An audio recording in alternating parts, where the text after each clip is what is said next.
Kreitz, president of the Wilson County Historical Society, and we're in the museum in Fredonia. And I'm about to tell you about Opothleyahola and his flight from Indian Territory. Okay, he was settled in Indian Territory and ranching. He had slaves like all the lower Creeks did, but the upper Creeks were trying to convince him to come bring his people to fight for the South. And he didn't want to fight for anybody. He'd come to Oklahoma to stay free, and they wouldn't leave him alone, so he and lots of his followers began to gather together to start an exodus out of Oklahoma Indian Territory and come to Kansas, where they thought they would be safe. But that didn't happen.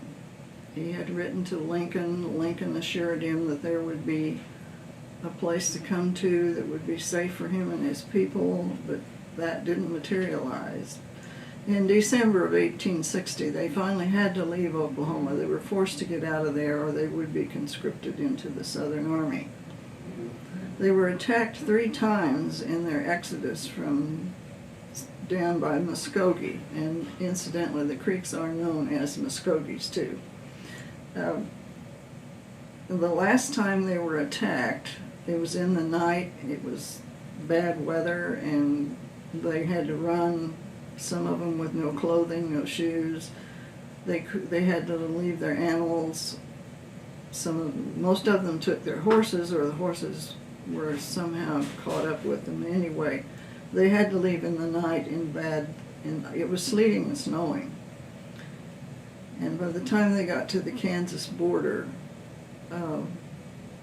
they were straggling in all directions. They came in small groups for days and days and days up here. There was no food for them, their animals, or anything. No food, no clothing, no bedding.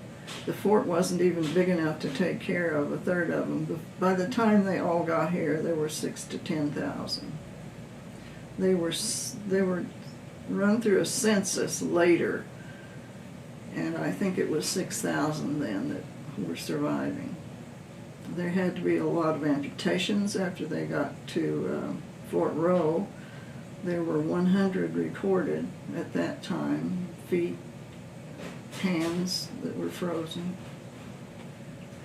And they died of exposure and disease then, all into 1861.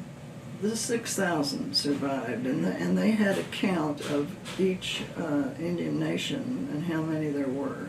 Somewhere in here, in fact, I think we have that recorded, but I didn't have a chance to get it pulled out. So Opothleyahola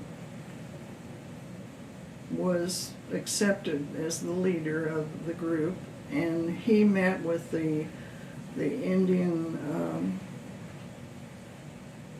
organizers from the military and the government, and he made several trips to Leavenworth, and I think even to Washington, and none of it was very successful.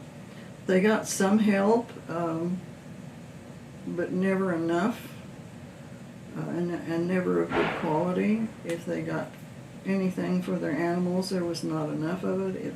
If they got food for themselves, it was spoiled. They were given blankets, some that had been from the hospital at one of the forts in Oklahoma that had smallpox. And of course that spread among there very badly. He eventually died in Leavenworth and was buried there originally, and then was moved to be with his daughter at Belmont.